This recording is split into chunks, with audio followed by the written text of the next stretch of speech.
Okay, the thing about the pyramid, which makes it a lot more forgiving and a lot more fun to jump and easier to start with, is that it's a wedge-to-wedge ramp. Basically what it is you can roll up, jump on top, and roll down.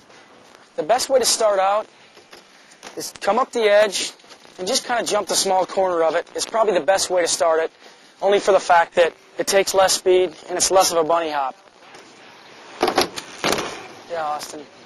Speed is really important here, and basically the faster you go, the harder you bunny hop, the higher you go on a wedge-to-wedge jump like the pyramid. You can start out going really slow, just get enough speed to make it up to the top, and roll over and ride down. For your first time, just get up top, roll over it, and roll down. Let's take you through the basic jump.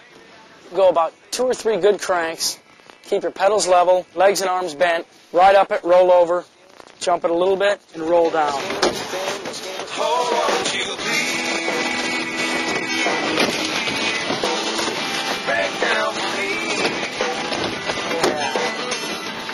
We've rolled it a few times. We've gone halfway. Now we're going to clear it and show you how easy that is. Want to clear it? Okay. Go a little faster, jump it a little further until you're clearing. And this is where the bunny hop really comes into play. Speed is really important here, and basically the faster you go, the harder you bunny hop, the higher you go on a wedge-to-wedge jump like the pyramid. It's time to move on to something else, and bar spins is a perfect one to move on to next. We learned bar spins on the flat ground. Well, this is basically the same thing, only you're coming up a wedge, bar spin, roll down. Very simple, and once you get better at that, that's when you start jumping the whole thing. You're going to roll up, pedals level, pinch your seat, bar spin, come across it. Yeah. When you're approaching the pyramid, you're going to ride up and make sure your pedals are level. You can pinch your seat before you even get on the pyramid for the bar spin.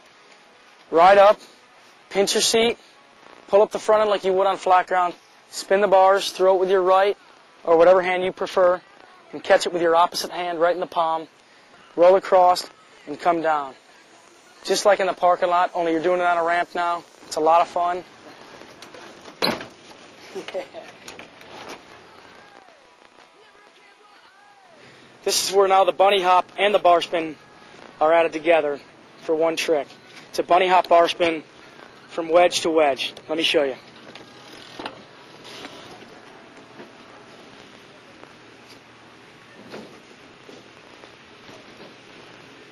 Come up. Bunny hop inch spin.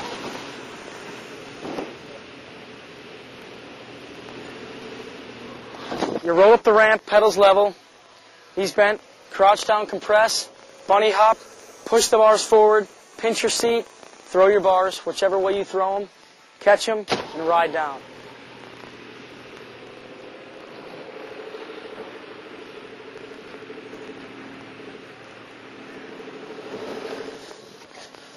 See, now that was adding 2 tricks together that you learned out in the parking lot. The bunny hop and the bar spin into one trick. And that's considered a bunny hop bar spin over the pyramid. Good luck, wear your safety gear, and have fun.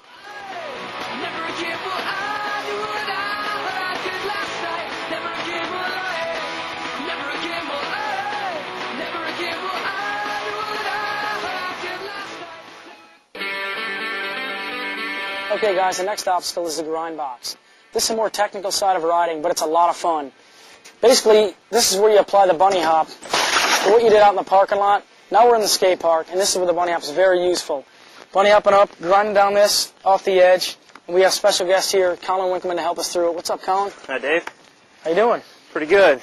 Well, you want to take us through the grinds and tell us which one you learned first and what do you think's easier and what it's all about? Yeah. After you've mastered your bunny hops, then first grind I learned was a feeble grind. And I learned a double peg, which was easier to me. But then again, that's what's great about freestyle. Everybody's different. He may learn something, I learn something else. Not everybody does the same tricks, and that's very important. So where do you start? So, well, you want to find yourself, like this park has this is the lowest ledge here, you know, probably the easiest one to start on, something that's easily within your bunny hopping range once you can go up a curb. And, you know, the first thing to learn is just to stall in your grind position. Okay, so you're ready to do some grinds, but before you can grind, you got to learn how to stall in the grinding position. So, to do a feeble grind, you want to learn a feeble stall. That's with your front tire up on the ledge and your back peg on the coping. You're going to approach the ledge at an angle, bunny hop high enough to bunny hop onto the ledge, but leave your back tire hanging down on the side to where your peg is going to catch, like this. Hop on, hop off, and roll away.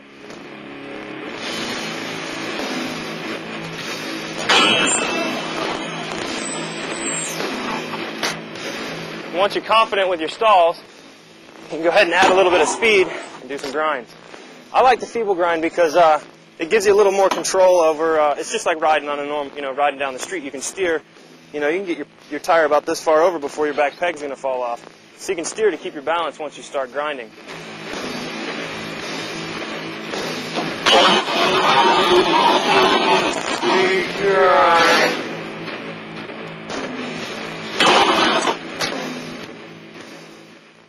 Okay guys, I'm going to take you through the double peg stall, and then we're going to learn the grind.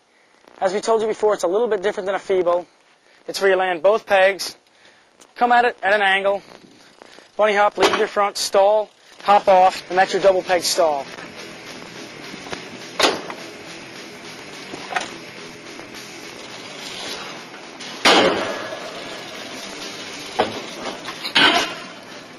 As you get better at that, you want to go a little bit faster towards the ledge.